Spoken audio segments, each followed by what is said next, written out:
네, 안녕하세요. 민성원 연구소에서 수학 및 통합사회 강사로 활동하고 있는 서준형입니다. 저는 서울대 경제학부를 이제 졸업 예정에 두고 있고, 오늘 여러분들과 함께 2025학년도 3월 고1 모의고사 중 통합사회 영역을 한번 풀어보려고 해요. 사실상 이제 2028 교육 개정에 따라 이 통합사회가 등장을 하고 첫 기출이라고 볼 수 있습니다.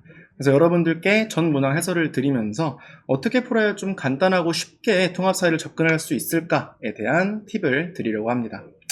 바로 1번으로 한번 들어가 보면요. 1번 문제에서는 대지윤리라는 개념을 다루고 있습니다. 우리가 사실 이전에 생윤, 윤사 같은 과목을 공부하시면 이 대지윤리를 보고 바로 레오폴드라는 학자를 떠올릴 수가 있어요. 그러나 이제 통합사회에서는 생윤, 윤사의 범위가 다 포함되어 있는 거기 때문에 이 생윤, 윤사의 내용 이외의 과목을 공부하다 보면 까먹으실 수가 있습니다. 하지만 그래도 좋은 소식은 이 제시문을 읽었을 때 충분히 선지를 고를 수 있다는 점이에요. 그래서 레오폴드를 떠올려 주시는 게 가장 좋지만 선지를 읽기 전에 이 제시문을 같이 한번 읽어보면 대지윤리는 공동체의 범위를 흙, 물, 식물, 동물을 포괄하여 대지까지 확장한다. 그리고 가장 중요한 문장입니다. 인간의 역할을 대지 공동체의 정복자에서 평범한 구성원으로 변화시킨다라고 하고 있습니다. 자, 이 말은 즉슨 인간이 대지에 포함되는 흙, 물, 식물, 동물, 즉 다른 유기체, 무기체들을 자신이 원하는 대로 자신의 이익을 위해서 도구적 수단으로 활용할 수 없다는 얘기와 같은 얘기예요. 자, 이 정도로만 파악하고 바로 선지로 들어가 보시면요. 이성을 지니지 않은 개체는 도덕적 고려의 대상이 아니다. 맞지 않죠? 대지, 공동체의 모든 구성원은 서로 무관한 독립적 존재이다. 아닙니다. 여기 이 제시문에 보시면 인간은 상호 의존적인 부분들로 이루어진 대지 공동체를 존중하여야 한다라고 되어 있어요. 또 3번, 무생물은 인간의 욕구 충족을 위한 수단적 가치만을 지닌다. 아니죠. 저기서 바로 말씀드렸던 흙, 물 등의 무생물을 생각해 보면은 이 역시 인간은 도구적 수단으로 사용할 수 없다라는 주장입니다. 4번, 인간은 대지 공동체의 다른 구성원보다 본질적으로 우월하다. 그런 생각을 갖지 말라는 게 대지윤리의 핵심이겠죠. 그럼 마지막 선지 5번을 한번 보시면 대지 공동체의 온전성을 위한 인간의 행위는 정당화될 수 있다. 여기서 말하는 인간의 행위란 것은 대지 공동체라는 것에 온전성, 안정성, 그리고 아름다움을 보존하기 위한 경향을 띠는 행동이라고 보시면 돼요. 그래서 가볍게 5번 선지를 고르고 넘어가실 수 있으셨을 겁니다. 자, 또한 2번의 표현을 한번 봅시다. 자, 가의 주장을 나 그림으로 나타낼 때 기억에 대한 반론의 근거, 이런 거 헷갈리셔서 실수로 잘못된 답을 고르시는 일이 없도록 하셔야 되고요. 가에서 동물 실험은 인간에게 유용하기 때문에 허용되어야 한다라고 했어요. 자, 이 논리를 파악하기 위한 구조를 밑에 나에서 도식화시키고 있습니다. 이때 대전제로 부여된 것은 인간에게 유용한 실험은 허용되어야 한다. 그리고 소전제 기억이 더해져서 결론인 동물 실험은 허용되어야 한다. 자, 그러면 이 두 문장에서 합쳐져야 되는 파트는 인간에게 유용한 실험과 동물 실험입니다. 즉, 이 기억 파트에 들어갈 내용은 동물 실험은 인간에게 유용한 실험이어야 한다라는 내용이에요. 그럼 반대로 그것에 대해서 반론의 근거가 되려면 이를 반대하는 내용이어야겠죠. 즉, 동물 실험은 인간에게 유용한 실험이 아닐 수 있다라는 근거가 나타나면 되는 것입니다. 이때 이 수많은 선지들의 내용에서 딱 3번을 보세요. 동물 실험의 결과를 인간에게 적용하는 것은 위험하다라고 나와 있습니다. 그렇다는 것은 동물 실험은 인간에게 유용한 시험이 아닐 수 있다. 그렇기 때문에 이 동물 실험이라는 것은 허용돼선 안 된다라는 반론의 근거가 될 수 있겠죠. 그래서 3번 골라주시면 되겠습니다. 자, 다음은 3번으로 넘어가 볼 건데요. 다음을 주장한 서양 사상가의 입장으로 가장 적절한 것은? 이라고 물어봤습니다. 이때 읽어보시면 어떤 대가를 위한 행동이 아니라 보편적 도덕 법칙을 지키려는 의무의식에 따른 행동만이 도덕적 가치를 지닌다라고 나와 있어요. 이때 사실 공부를 해보시면 보편적 도덕 법칙이라는 용어만으로 특정 학자를 유추해내실 수 있습니다. 바로 칸트죠. 칸트가 주장한 보편적 도덕 법칙에 대한 설명으로 뒷문장을 읽어보시면 도덕법칙은 인간이 스스로 수립하는 것이기에 도덕법칙을 준수하는 인간은 자율적인 존재라 할 수 있다라는 표현이 있어요. 즉, 인간은 자율적으로 스스로 세운 도덕법칙을 준수하는 존재다 정도의 해석을 부여하실 수 있습니다. 자, 그러면 여러 해설지가 있는데 이 선지들에서 1번 다수의 쾌락 증진을 위한 도덕 법칙을 수립하여야 한다.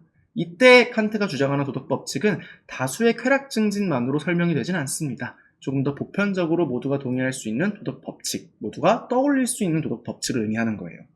자, 2번. 누구나 지켜야만 하는 도덕 법칙에 따라서 행동하여야 한다. 맞는 말이죠. 이때 도덕 법칙은 특정 개인을 위한 법칙이 되어서는 안 돼요. 모두가 동의할 수 있어야 되고 모두가 이를 지키는데 네, 이제 3번으로 가보겠습니다. 3번에서는 사실 제가 여기 형광펜 표시를 해놓은 보편적 도덕 법칙이란 용어를 가지고 칸트라는 학자를 바로 추출해내실 수 있어요. 이때 이렇게 유추된 칸트의 주장을 조금 더 제시문의 입장에서 살펴보자면 뒷문장, 도덕 법칙은 인간이 스스로 수립하는 것이기에 도덕 법칙을 준수하는 인간은 자율적인 존재라고 할 수 있다. 이때 칸트가 주장한 도덕 법칙은 그렇다면 인간이 스스로 수립하여야 하고 모든 공동체의 인원들이 수용할 수 있어야 돼요. 그렇기 때문에 누구 특정한 개인만을 위한 법칙이 아니라 모두가 동의할 만하고 모두에게 이익이 될 수 있는 그런 도덕 법칙이어야 사람들이 준수할 수 있을 겁니다.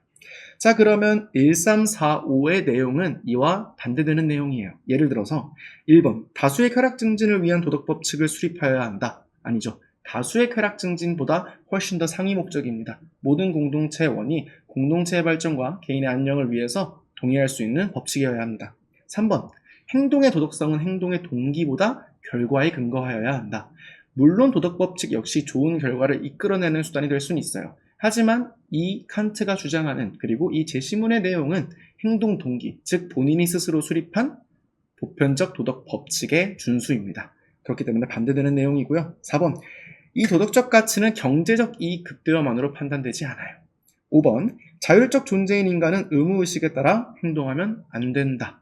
자, 여기서 자율과 의무가 대치되기 때문에 얼핏 그럴듯한 선지로 보일 수 있는데 자율적 존재인 인간에서 자율은 본인이 스스로 도덕 법칙을 수립하고 이를 이행하는 인간은 이 정도로 해석하시면 됩니다. 그렇다면 본인이 수립한 의무의식에 따라서 행동해야겠죠. 그것이 보편적 도덕 법칙의 뜻입니다. 이때 답은 2번인데요. 누구나 지켜야만 하는 도덕 법칙에 따라 행동하여야 한다. 맞죠?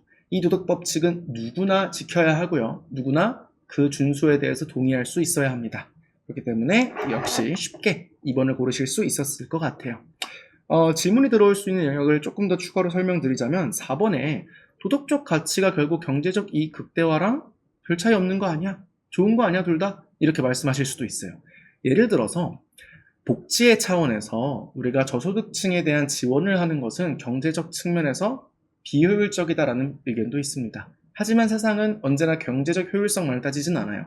복지의 차원이란 것은 저소득층이든 고소득층이든 모두가 행복하고 잘 살 수 있게 만드는 것이에요. 그렇기 때문에 이 보편적 도덕 법칙에서는 굉장히 이성적이고 차갑게 생각하는 경제적 이익 극대화만을 주안점으로 두지 않는다라고 생각하시면 좋을 것 같습니다. 자, 다음 문제인 4번으로 넘어가 볼게요. 우리 4번에서는 이 게시판 화면에 밑줄 친 나의 입장을 지지하는 댓글을 골라야 합니다. 자, 그럼 나가 무슨 내용을 말하고 있는지 살펴보면 자, 정의의 원칙이라는 용어가 나왔어요. 사실 이 정의의 원칙이라는 용어만 가지고도 우리는 쉽게 롤스라는 학자를 떠올릴 수가 있겠죠. 롤스가 제시한 정의의 원칙의 내용은 다음과 같습니다. 우선 모든 사람은 양심의 자유나 종교의 자유 같은 기본적 자유를 평등하게 누려야 한다. 그리고 불평등의 경우에는 사회적 약자에게 최대의 이익이 보장되는 경우에만 허용되어야 합니다. 그리고 모든 사람에게 사회적 지위나 직책을 얻을 수 있는 공정한 기회가 균등하게 보장되어야 합니다. 자, 사실 롤스의 주장을 정확히 알지 못해도 이 제시문을 읽어보시면 하나하나 댓글에 정합성을 따져주실 수 있어요. 기억, 지위 획득에서 공정한 기회가 보장되어야 한다. 요 3번 항목이었죠? 맞는 말이고요. 자, 그 다음에 경제적 불평등은 어떤 경우에도 허용될 수 없다. 아니죠. 특정한 경우, 사회적 약자에게 최대의 이익이 보장되는 경우에만 허용되어야 한다라고 되어 있어요. 모든 사람은 기본적 자유를 평등하게 누려야 한다. 첫 번째 내용이었습니다.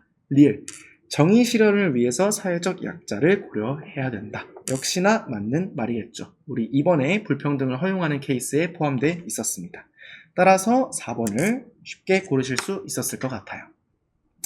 자, 다음인 5번으로 넘어가 볼게요. 5번엔 지도와 여행 일지가 나와 있는데 이 지도를 보고 바로 독일이라는 정보가 안 떠오르실 수도 있어요. 하지만 첫 문장을 읽어보시면 국가 A의 수도에서 도착해서 베를린 장벽을 보러 갔다. 베를린? 독일의 수도죠. 그 정도의 상식은 당연히 공부하면서 익혀 주셔야 됩니다.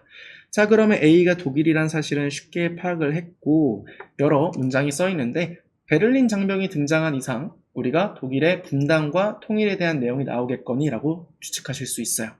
그래서 쭉 읽어보시고 그 마지막 쪽에 기역과 니은이 나와 있는데요. 기역, 국내적으로는 사회통합을 위한 다양한 노력을 기울였다. 자, 이건 통일에 대한 설명일 텐데요. 사회통합을 위한 다양한 노력이 어떤 것이 있는지 밑에 보기에서 만나고 올 거고요. 니은, 이는 우리나라의 통일에 시사하는 바가 크다고 생각한다. 사실 우리나라는 분단국가로서 독일이 분단되었다가 통일을 이룬 선구자 역할을 했었죠. 그렇다면 우리도 통일을 고려할 때 독일이 통일을 고려하면서 생각한 통일 편익과 하지만 통일에 의해서 발생한 통일 비용 등을 어떻게 고려하였는지 그것을 무엇과 분단 비용과 어떻게 비교하였는지를 생각해 주셔야 돼요. 자, 바로 선지로 들어가 보겠습니다. 독일은 20세기에 극심한 종교 갈등으로 분단되었다 아니죠. 이 독일 분단의 근본적인 원인은 이념과 정치적 갈등에 있습니다. 2번, 독일은 경도상 우리나라의 서쪽에 위치하고요. 그렇기 때문에 표준시가 느립니다. 3번, 기역에는 주변국의 우려를 불식하기 위한 휴전협정 체결이 있다. 자, 기역은 사회 통합을 위한 다양한 노력을 의미하는데요. 사실 우리가 생각했을 때 우리나라는 현재 휴전 정전 상황이라고 볼 수 있지만 독일은 이미 분단을 극복한 통일국가예요. 그렇기 때문에 휴전협정 체결이라는 용어 자체가 맞지 않습니다. 그리고 니은, 자 4번, 니은에는 분단 극복을 위한 이념적 갈등을 확대하는 것이 있다. 분단 극복을 위해서는 이념적 갈등이 확대되어서는 안 되겠죠. 5번, 니은에는 이질화 문제 해소를 위한 교류 협력의 활성화가 있다. 기본적으로 독일의 경우에도 동독, 서독 주민들 간의 경제적 격차도 있었을 거고요. 이념적 갈등도 있었을 겁니다. 우리나라 역시 마찬가지로 북한과 남한 간의 문화부터 체제, 경제 등등 다른 것이 굉장히 많을 거예요. 그 다름을 우리가 이질화 문제라고 부르고요. 그것을 해소하기 위해서는 교류 및 협력이 더욱더 활성화되어야 합니다. 따라서 5번이 맞는 선지다 라고 보실 수 있겠죠. 네, 그럼 첫 페이지 이렇게 가볍게 풀어봤고요. 자, 다음 6번으로 넘어가시면 6번에서도 갑을 사상가들이 나오고 있습니다. 한번 읽어보시면 갑, 행복은 덕에 따른 영혼의 활동이다. 행복은 삶의 궁극적인 목적으로 우리가 이성을 잘 발휘할 때 달성된다. 따라서 마땅한 행위를 알고 인지하고 습관화할 수 있어야 그 행복이란 것에 도달할 수 있다. 이는 행복이라는 것을 보는 아리스토텔레스라는 학자의 입장입니다. 이렇게 아리라고 써볼게요. 그 다음에 을은 쾌락은 행복한 삶의 시작이다 끝이다. 쾌락은 고통이 없는 상태를 의미하며 이 고통을 제거하려면 고통이 주는 욕구가 무엇인지 이성적으로 분별해야 한다. 둘 다 이성을 강조하고 있다는 측면에서는 공통점이 있을 수 있습니다. 하지만 근본적으로 이 쾌락에 대한 내용은 우리가 에피쿠로스, 쾌락주의 사상가가 머릿속에 떠오르셔야 돼요. 에피라고 써보겠습니다. 자, 그러면 바로 이 보기 내용으로 들어가 볼게요. 갑, 행복은 목적을 달성하기 위한 수단일 뿐이다. 맞는 말인가요? 아니죠. 행복은 수단에 그치지 않아요. 우리가 아리스토텔레스의 입장에서는 제시문에서도 행복에 도달한다라고 써 있어요. 그럼 행복은 수단이 아니라 목적에 있는 것입니다. 따라서 틀린 보기가 될 거고요. 니은, 행복해지기 위해서는 덕 있는 행위를 습관화하여야 한다. 제시문에도 똑같은 말들이 나와 있습니다. 아리스토텔레스의 입장으로 옳다고 볼 수 있을 것 같고요. 디귿, 을, 행복한 삶이란 어떠한 쾌락도 충족하지 않는 삶이다. 이전에 설명드렸지만 에피쿠로스는 쾌락주의 학파입니다. 쾌락주의라는 것은 쾌락을 오히려 추구하는 거고 첫 문장에서도 쾌락은 행복한 삶의 시작이다 끝이다. 쾌락은 고통이 없는 상태를 의미한다 라고 했죠. 틀린 문장이 되겠습니다. 리을, 아리스토텔레스와 에피쿠로스가 동시에 같은 말을 주장해야 된다는 것인데요. 행복의 실현을 위해서는 이성을 발휘하여야 한다. 자, 보시면 이 갑에 대한 제시문에서도 이성, 을에 대한 제시문에서도 이성의 발휘가 사용되고 있어요. 이성의 발휘라는 것은 갑의 입장에서는 우리가 행복을 삶의 궁극적인 목적으로 달성하고 싶을 때 인간의 고유한 기능인 이성을 활용하자의 느낌이고요. 을은 고통을 제거하기 위해서는 그 욕구가 무엇인지 알아야 되는데 그것은 이성으로 분별할 수 있다라고 해석하시면 돼요. 따라서 둘 다 이성을 행복을 위한 하나의 수단으로 본 것이죠. 그래서 답은 4번이 되겠습니다. 자, 다음 문제로 넘어가 볼게요. 7번입니다. 가에서 다 사상의 입장으로 가장 적절한 것은 입니다. 요거를 이제 하나하나 읽어드리고 싶지만 시간적 여유가 없어서 좀 간단하게 읽는 법을 보여드리려고 해요. 자, 가에서는 인이라는 용어가 등장을 하고요. 나에서는 기라는 용어가 등장합니다.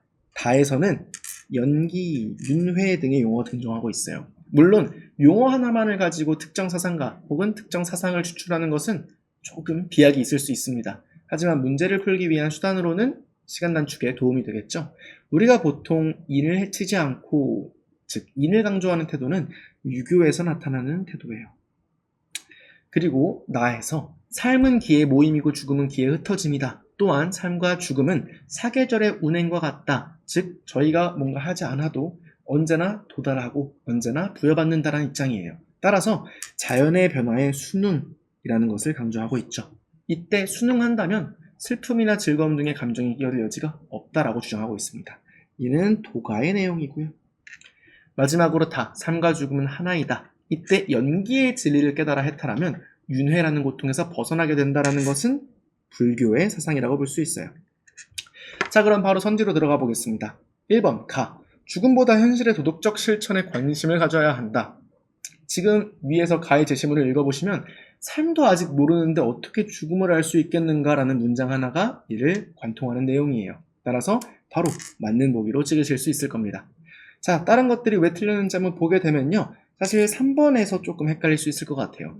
윤회를 반복하기 위해 연기의 진리를 깨달아야 한다라고 하고 있어요.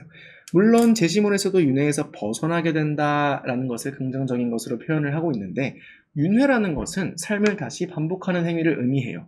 근데 그러면 좋은 거 아닌가? 내가 죽어도 또 무언가로 태어난다는 거 아닌가? 라고 생각하실 수 있는데 근본적으로 불교는 윤회라는 것을 고통의 측면으로 설명하고 있습니다. 즉 부정적인 요인으로 보고 있다는 거죠. 따라서 이에서 벗어나기 위해서 우리가 깨달아야 하는 진리가 연기의 진리다라고 생각해 주시면 됩니다. 그래서 이 내용으로 3번도 지우실 수 있을 거예요. 자, 그럼 다른 선지는 생략하고 8번으로 넘어가 보겠습니다. 자, 8번에 보시면 우리나라 어느 지역에 대한 설문 결과예요. 이에 대해서 가에 들어갈 내용으로 옳지 않은 것은 이라고 했네요. 자, 10월 25일 무슨 날이라고 써 있는데 무슨 날인지 모르실 수도 있어요. 하지만 뒤에 내용을 읽어보시면 지켜야 할 민족 자존의 섬, 일본의 지속적인 침탈 야욕, 동해의 외로운 섬, 우리나라에서 가장 먼저 해가 뜨는 곳, 뭐에 대한 설명이겠어요? 독도겠죠. 가는 독도라는 것을 쉽게 파악하실 수 있을 것 같습니다. 이에 대해서 옳지 않은 설명을 고르면 되는 것인데요. 3번, 종합해양과학기지는 독도에 건설되어 있지 않아요. 그 외에 다른 말, 동쪽에 위치하고요. 영해 설정 시 통상기선이 적용되고요. 섬 전체가 천연보호구역으로 지정되어 있고 주변 바다에 난류와 한류가 만나는 해역이 있다. 모두 독도에 대한 옳은 설명입니다. 어렵지 않은 문제였고요. 자, 다음은 9번 문제를 한번 들어가 볼 거예요. 자, 9번 문제를 보시면 이 낱말풀이라고 하나요? 퍼즐이 하나 있는데 한번 읽어보시면 쉽게 푸실 수 있습니다. 이 가로 열쇠 1번 같은 경우에는 열대저기압 이미 주어져 있고요. 세로 열쇠 3번, 짧은 기간 동안 많은 양의 눈이 내리는 현상, 이것은 우리가 폭설이라고 부르겠죠. 따라서 모음자음을 잘 구별하셔서 이렇게 채워주시면 되겠습니다. 4번, 집중호우 등으로 하천이 범람하여 가옥이나 농경지가 물에 잠긴다. 우리 이것을 홍수라고 부르죠. 그러면 사실 2번을 추측할 근거가 좀 부족해요. 그러면 2번에서는 기역과 우라는 글자가 들어간다 정도밖에 없는데 어떻게 고르지? 자, 1번부터 5번 선지까지 풀어보시면 되겠죠. 매우 심한 더위가 나타나는 현상, 폭염일 거고요. 장기간 비가 내리지 않아 땅이 메마른 현상, 가뭄일 겁니다. 이때 가뭄을 한번 넣어보시면 딱 들어맞는 것들을 알 수가 있겠죠. 자, 그래서 3, 4, 5도 이에 맞지 않는 설명이기 때문에 우리가 쉽게 지워나갈 수 있어요. 뭐 예를 들어 3번 같은 경우는 지진을 설명하는 거겠죠. 자, 넘어가 보시면요. 10번 우리가 GIS라고 불리는 지리정보체계를 이용해서 개발연구소를 건설하고 싶은데 그때 적합한 국가를 고르는 거예요. 네, 이거는 GIS가 뭔지 사실 잘 모르셔도 돼요. 여기 보시면 배점 기준이란 것이 나와 있고요. 국가마다 그것이 어떤 것에 해당하는지 설명이 있습니다. 그럼 우리는 점수를 매칭해서 총합, 합산 점수가 가장 높은 국가만을 선택해주면 돼요. 예를 들어 A 국가에서는 매우 우수 35 매우 원활입니다. 매우 우수 35 매우 원활은 3점, 2점, 3점으로 총 8점의 합산 점수를 받겠죠. 이런 식으로 모두 계산해 보시면 쉽게 A가 가장 합산 점수가 높은 국가라는 것을 아실 수 있을 겁니다. 자, 11번 문제에서는 우리가 자료를 주고 기억에서 미음이라는 것을 설명하고 있어요. 자, 옳지 않은 것을 골라야 하는데 사실 답이 1번이에요. 1번부터 바로 볼게요. 페루 쿠스코 시내 구경을 시작했는데요. 기억에서는 연중 봄과 같이 온화한 기후가 나타난다 라고 하고 있습니다. 그리고 1번 선지에서는 기억은 적도 부근의 저지대에서 주로 나타나는 특징이다 라고 하고 있어요. 틀린 설명입니다. 실제로 페루 같은 경우에도 우리가 적도 부근의 저지대라고 보지 않아요. 왜냐? 페루는 높은 해발 고도를 갖고 있거든요. 따라서 위도 자체가 낮을 수는 있어요. 저위도. 하지만 해발 고도가 높은 특성에 의해서 이러한 기후가 나타나는 것으로 판단하시면 됩니다. 어렵지 않죠? 나머지 말은 사실 쉽게 보실 수 있을 것 같아요. 니은, 아침 저녁으로 꽤 쌀쌀하다. 일교차가 크다는 얘기죠. 디귿, 여기서 나온 알파카와 라마라는 동물은 안데스 산지, 즉 산지 지형에서 인간이 직접 짐을 옮기기 어려울 때 가축을 이용하여 짐을 옮기는 수단으로 활용이 될 때가 있습니다. 그리고 리을, 페루에서는 에스파냐어가 공용어로 사용된다. 이전에 스페인 혹은 기타 유럽 지방의 지배를 받은 적이 있는 식민국은 그 잔재가 남아있어요. 그렇기 때문에 페루에서도 공용어로 에스파냐어를 사용한다는 리을, 식민 지배받은 영향이다 라고 보실 수 있겠죠. 마지막으로 미음, 크리스트교 성서의 내용을 그린 것이지만 식탁에 올라와 있는 음식은 페루 전통 음식이에요. 그것은 유럽 문화인 크리스트교와 원주민 문화, 페루의 전통 음식이 융합된 사례라고 보실 수 있을 겁니다. 다음 12번 문제를 한번 풀어보겠습니다. 이번 휴가에 여행을 하고 싶어. 근데 이런 특징이 있대 라고 설명을 하고 있어요. 자, 크게 키워드를 보시고 어떤 국가인지 판단을 하셔야 되는데요. 화산활동에 의한 간헐천, 온천이죠. 그리고 용암이 분출하는 것을 볼 수도 있어. 블루라군이라는 세계적으로 유명한 야외 온천이야. 지열 발전에서 나온 온수를 이용한대. 마지막으로 백야 투어를 했어. 자, 이 세 가지 정보를 얻을 수 있는 것은 당연 아이슬란드란 국가밖에 없습니다.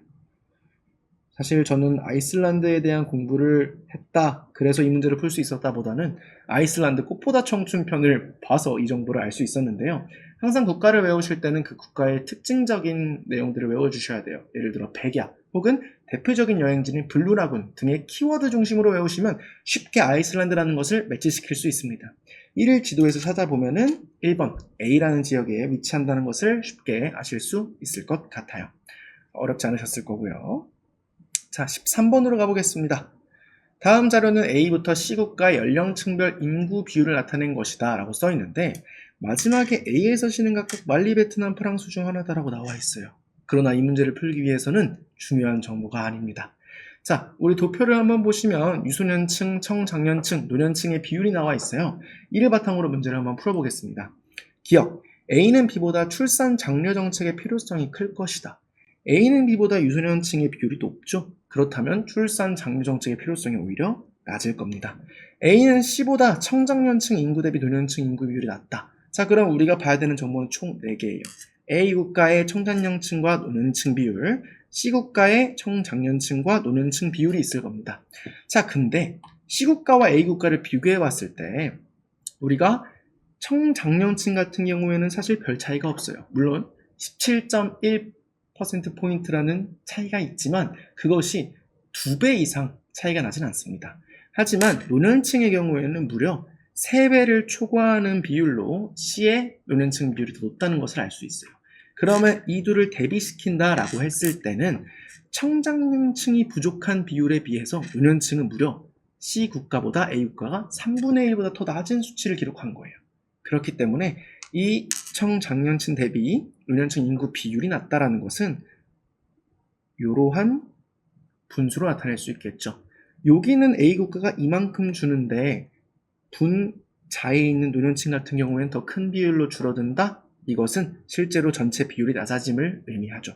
정확한 수치를 계산해서 하는 것은 시간 내에 문제를 풀기 어려운 요소일 수 있어요. 따라서 도표 문제, 특히 그 안에서도 비율 문제를 보실 때는 이런 식으로 분모와 분자 간의 비율이 어떻게 변화하고 있는지를 파악하시면 쉽게 푸실 수 있습니다. 따라서 니은은 맞는 보기가 될 거고요. 디귿, B는 A보다 평균 수명이 길 것이다. B는 현재 노년층의 비율이 매우 높아요. 21.4%. 그렇다는 것은 평균 수명이 A국보다 훨씬 더 길다라고 추측할 수 있을 겁니다. 자, 리을. 마지막으로 B는 C보다 청장년층 인구의 비율이 높다라고 하고 있어요. 그런 경우에는 비율 자체만 비교해 주시면 되겠죠. C가 더 높은 것을 확인하실 수 있습니다. 따라서 니은, 디귿으로 해당된다라고 보시면 될 것 같아요. 자, 14번도 이제 그래프, 도시화 문제인데요. 역시 뭐 일사량, 발전 비율 이런 것들에 대한 개념이 없으셔도 쉽게 자료 분석만으로 풀 수 있는 문제입니다. 자, 지금 보시면 이 그림에서 크게 세 가지 요소가 표현되고 있어요. 하나는 평균 일사량이라는 요소고요. 그러니까 쉽게 말해서 햇빛이 얼마나 내렸죠? 이걸 물어보는 거예요. 그리고 두 번째는 태양광 발전 비율입니다. 근데 이것과 조심해야 되는 것은 태양광 발전량이에요. 우리 발전량이라는 것은 절대적 크고 작은 수치를 의미합니다. 하지만 비율이란 것은 우리가 몇 퍼센트 정도가 돼? 라고 상대적인 개념을 물어보는 거예요. 그래서 일반적으로 선지가 조금 꼬였다, 어렵게 출제된다 라고 한다면 발전 비율과 발전량의 개념을 혼동할 수 있게끔 선지를 낼 수 있어요. 그 부분에서 조심해 주시면 좋을 것 같습니다.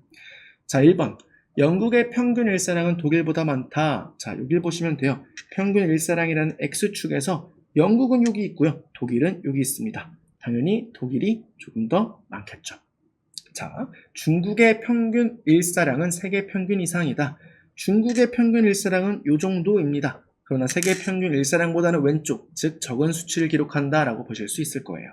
태양광 발전량이 가장 많은 국가는 칠레이다. 자, 칠레는 여기 있죠. 근데 이게 태양광 발전 비율이 제일 높다. 얘가 답이다 하시면 안 됩니다. 왜? 발전량을 물어봤죠? 그렇다면 발전량을 나타내는 지표인 동그라미의 크기를 보셔야 되는 거예요. 지금 보시면 실제로 칠레의 동그라미 크기는 매우 작습니다. 그렇다는 것은 그보다 더 큰 독일, 일본, 미국, 중국 등의 국가보다 발전량 자체는 낮지만 그 발전 비율로 봤을 때 가장 높다라고 판단을 하셔야 됩니다. 자, 그리고 4번 대한민국의 태양광 발전 비율은 세계 평균 미만이다 라고 하고 있어요. 자, 대한민국의 평균 여기고요. 자, 세계 평균 태양광 발전 비율은 이 위에 있어요. 쉽게 보실 수 있겠죠. 자, 그 다음에 마지막으로 평균 일사량이 많은 국가일수록 태양광 발전량이 많다. 그렇다면 사실 X축에서 오른쪽으로 갈수록 우리가 동그라미의 크기가 점점점 커져야 돼요. 그런 반리를 봤었습니다. 바로 칠레였어요. 칠레는 평균 일사량도 높지만 발전량 자체는 작아요. 하지만 발전 비율은 높은 그런 국가였습니다. 다 지우실 수 있을 거라고 믿겠습니다. 자, 15번. 우리가 지도에 표시된 국가 A, B에 대한 옳은 설명만을 보기에서 고른 것은 이라고 하고 있어요. 자, A는 미국이고요. B는 영국에 해당합니다. 우리가 두 나라의 정치 체제의 가장 큰 차이라고 하면 미국은 대통령제, 영국은 의원내각제로 부르고 있죠. 따라서 이를 중심으로 보기를 판단해 볼게요. 기억. 행정부의 수반은 국가 원수의 지위를 가진다. 대통령제에 대한 옳은 설명입니다. 대통령제를 따르고 있는 대한민국에 역시 똑같은 상황이죠. B. 의회는 내각에 대한 불신임권을 가진다. 자, 여기서 의원내각제에 대한 설명이 좀 들어가야 되는데요. 의회는 기본적으로 내각을 견제할 수 있는 정치기구여야 해요. 그래서 불신임권이라는 것은 믿지 않는다는 뜻이죠. 믿지 않을 권리라는 뜻입니다. 따라서 견제의 수단으로 불신임권이라는 권리를 의회가 내각에 대해 갖고 있구나 정도의 특성을 의원내각제에서 파악하실 수 있으면 B 역시 쉽게 동그라미로 표현하실 수 있을 것 같아요. 자, 디귿은 역사인데요. A에서는 명예혁명, 아니죠. 독립혁명, 독립전쟁 이렇게 설명이 되어야 되고요. B, 영국에서는 명예혁명이 나타났었습니다. 둘이 바뀐 케이스고요. A와 B는 모두 앵글로 아메리카 문화지역에 해당한다. 자, 미국은 앵글로 아메리카 문화지역에 해당하지만 B는 유럽 문화에 해당합니다. 따라서 리을도 틀린 보기다 라고 보실 수 있을 것 같아요. 자, 드디어 경제 문제. 제가 서울대 경제학부를 재학 중인데 제 전공 분야가 나왔네요. 최대한 쉽게 한번 설명해 보겠습니다. 자, 문제에서 파악하실 상황은 단 하나예요. 원달러 환율 상승 추세가 지속되고 있다. 쉽게 말해서 1달러에 1,000원이었던 게 우리가 시간이 지남에 따라서 1달러에 1,500원으로 올라가고 있구나 정도로 파악하고 있으면 돼요. 자, 그러면 이 추세가 지속되고 있었을 때 값은 한 달 후에 미국 여행을 간다. 저희가 환전을 할 때 똑같이 난 100만 원을 환전했는데 환율이 높으면 몇 달러 덜 받게 되겠죠? 그러니까 지금 미리 환전을 해놓는 게 값한테 유리할 거예요. 따라서 기억의 내용은 맞는 말이고요. 니은, 갈수록 교육비 부담이 커지겠네요. 자, 을은 미국에 유학 중인 자녀의 교육비를 정기적으로 보내고 있어요. 그러면 아까 값과 달리 미리 한 번에 보내지 않는다는 뜻이죠. 그러면 정기적으로 보냈을 때 환율이 올라간다면 나는 똑같이 100달러를 보내주고 싶은데 너 100달러 써 공부하면서 이렇게 보내주고 싶은데 똑같은 100달러가 이전에 1000원일 때 1달러당 1000원일 때는 10만 원일 거고요. 하지만 1500원으로 올랐을 때는 15만 원일 거예요. 따라서 부담이 커진다라고 볼 수 있겠죠. 마지막으로 병의 경우를 한번 보자면 미국 주식을 많이 보유하고 있어요. 우리 일반적으로 미국 주식은 달러로 거래가 됩니다. 그렇기 때문에 병은 달러화의 가치가 올라간다면 사실 더 이득을 보는 상황이에요. 다에 대한 설명을 보시면 보유 주식의 달러화 표시 가격이 변함없다면 원화로 환산한 보유 주식의 가치가 떨어지겠군요. 아니죠. 지금 환율에서 가치가 떨어지고 있는 것은 원화예요. 우리가 일반적으로 달러 환율이 오른다고 하는 것은 달러의 화폐 가치는 오르고 원화의 화폐 가치는 떨어지는 상황이 맞습니다. 따라서 다는 잘못된 설명, 디귿에서 틀린 설명을 하고 있다고 볼 수 있을 것 같아요. 자, 17번은 우리 정치화법에 나올 법한 내용입니다. 자, 이 A와 B 재판에 대해서 구도를 보시면 A는 판사, 검사, 변호인, 피고인 4명만이 존재를 하는 형사재판의 케이스고요. B와 같은 경우에는 판사, 원고, 피고, 소송 대리인들이 있는 민사재판의 구조예요. 사실 가장 쉬운 내용을 보려면요. 검사의 존재 여부를 보시면 됩니다. 검사는 형사재판에서만 존재를 해요. 또 두 번째 특징으로 같은 인물에 대해서 피고인과 피고라고 표현이 갈리고 있죠. 우리가 형사재판에서는 피고인이란 표현을 쓰고 민사재판에서는 피고, 원고라는 표현을 쓰고 있습니다. 자, 이에 대해서 우리가 살펴보면 1번, 니은은 형벌의 정도에 대해 판결한다. 우리 형벌의 정도 혹은 범죄의 유무를 판단하는 것은 검사가 아닌 판사예요. 틀린 설명이고요. 2번, 기업과 달리 디귿은 범죄의 유무를 판단한다. 자, 형사재판에서의 판사와 민사재판에서의 판사 둘 다 범죄 유무를 판단하고 있죠. 3번, B는 리을의 소장 제출로 시작된다. 우리 소장 제출을 흔히 기소라는 용어로도 부르고 있는데 여기서 우리가 B라는 것은 민사재판을 의미했죠. 민사재판에서의 소장 제출이란 것은 리을, 피고가 아니라 원고가 제출하는 것입니다. 따라서 이 역시 틀린 설명이다라고 보실 수 있을 것 같아요.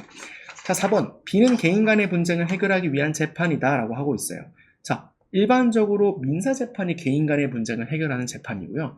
형사재판은 특정 인물이 법에 저촉되는 행위를 했을 때 법에 따라서 판결하고 죄를 정해서 그에 맞는 형벌을 부과하는 거예요.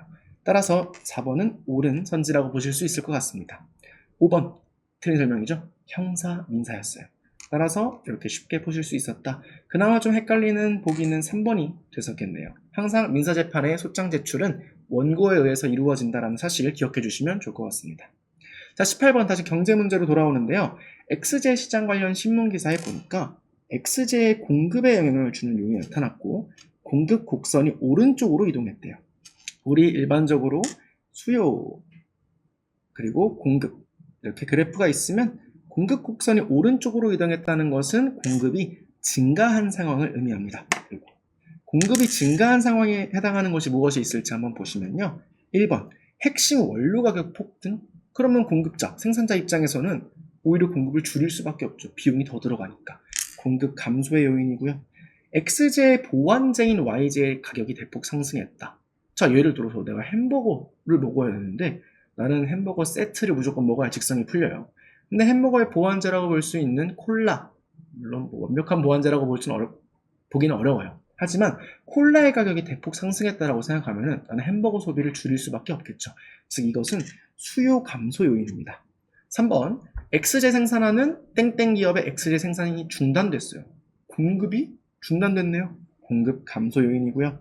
4번, 생산기술 혁신으로 인해서 생산 능력이 대폭 향상됐습니다. 그러면 이 XJ를 공급하는 기업들은 똑같은 비용을 써서 더 많은 액세를 공급할 수 있게 되는 공급 증가 요인이다라고 쉽게 고르실 수 있을 것 같습니다. 마지막으로 5번, 건강한 수면에 지장을 초래하는 성분이 다량 검출됐어요. 일반적으로 이런 경우에는 지적을 받고 생산 자체가 중단되거나 검수에 들어갈 수도 있겠지만 쉽게 표현하자면 수요 감소입니다. 왜? 안 좋은 성분이 나왔다? 소비자들이 소비를 할 이유가 없어지죠. 따라서 4번이 답이다 라고 보시면 될 것 같아요. 자, 이제 딱 2문제 남았는데요. 조금만 더 힘을 내서 풀어봅시다. 자, 19번은 정치 형태에 대한 질문이에요. 우리가 정치 형태의 민주정치라고 따지면 간접과 직접으로 구분을 할 수 있는데, 선거를 통해서 대표를 선출하고 그 대표가 법률 및 정책을 결정하는 것은 우리가 간접 민주주의에 해당한다라고 봅니다. 하지만 국민이 직접 법률 및 정책 결정에 기여할 수 있다라고 보는 민주정치 제도는 직접이에요. 자, 그러면 쉽게 풀 수 있겠죠? 기업. 고대 그리스 아테네에서는 다 같이 모여서 직접 회의를 하고 법률 및 정책에 대한 의견을 피력할 수 있는 시간이 있었어요. 그런 경우에는 직접 민주정치에 해당한다라고 볼 수 있겠죠. 니은. 사실 국민자치의 원리를 충실하게 실현하는 것은 직접 민주정치겠죠. 틀린 설명이고요. 디귿. 가는 나에 비해 결정에 필요한 시간과 비용이 적게 든다. 자, 이 경우에는 조금 헷갈리실 수도 있을 것 같은데요. 일반적으로 선거를 하고 대표가 모여서 소수 인원으로 법률 및 정책 결정에 논의를 참여하는 것은 비용이 더 적게 든다고 판단합니다. 왜? 국민들 예를 들어 우리나라만 해도 5천만이 있는데 5천만 명이 전부 다 모여서 정책 결정에 한마디씩 던진다. 시간도 너무 길어질 거고요. 결정이 안 날 수도 있고 애초에 그 사람들을 모으기 위한 장소도 없을 수 있어요. 따라서 정책 결정에 필요한 시간과 비용이 더 적게 되는 것은 간접이라고 보시면 되고요.